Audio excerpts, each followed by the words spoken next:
राष्ट्रवादी काँग्रेसचे राष्ट्रीय अध्यक्ष आणि राज्याचे उपमुख्यमंत्री अजित पवार यांच्या फेसबुक पेजचे काही स्क्रीनशॉट समाजमाध्यमावर व्हायरल झाल्यानंतर या प्रकरणी राष्ट्रवादी काँग्रेस आक्रमक झाली होती।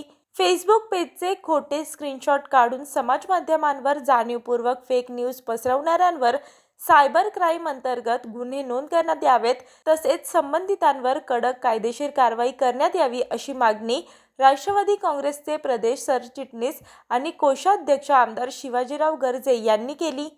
उपमुख्यमंत्री अजित पवार यांच्या अधिकृत फेसबुकचे खोटे स्क्रीनशॉट काढून समाजमाध्यमावर जाणीवपूर्वक प्रतिमा हनन करण्याचा प्रकार सुरू असून उपमुख्यमंत्री अजित पवार यांच्या फेसबुक पेजबाबतचे ते वृत्त निराधार, दादांत खोटे, खोडसळपणाचे आहे असेही शिवाजीराव गर्जे यांनी सांगितलं।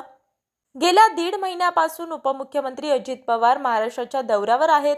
जनसन्मान यात्रेच्या माध्यमातून ते समाजातील विविध घटकांशी संवाद साधत आहेत।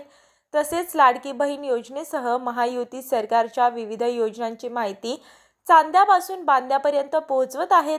त्यांच्या जनसन्मान यात्रेला राज्यभरात भरघोस प्रतिसाद मिळत असून यामुळे काही जणांना पोटशूळ उठला असून ते जाणीवपूर्वक अजित पवार यांची प्रतिमा डागाळण्याचा प्रयत्न करत आहेत असं देखील त्यांनी सांगितलं। उपमुख्यमंत्री अजितदादा पवार यांच्या फेसबुक पेजचे खोटे स्क्रीनशॉट काढून ते समाज माध्यमातून फिरवण्यात येत आहेत। तसेच या प्रकरणाची कोणतीही खातरजमा न करता काही इलेक्ट्रॉनिक आणि सोशल मीडियावरील माध्यमांनी याबाबतचे वृत्त प्रसिद्ध केले आहे। ही बाब अत्यंत खेदजनक आहे।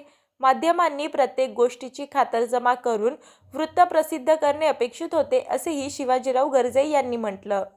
मी वर्षा काटेकर, योद्धा न्यूज, नवी मुंबई।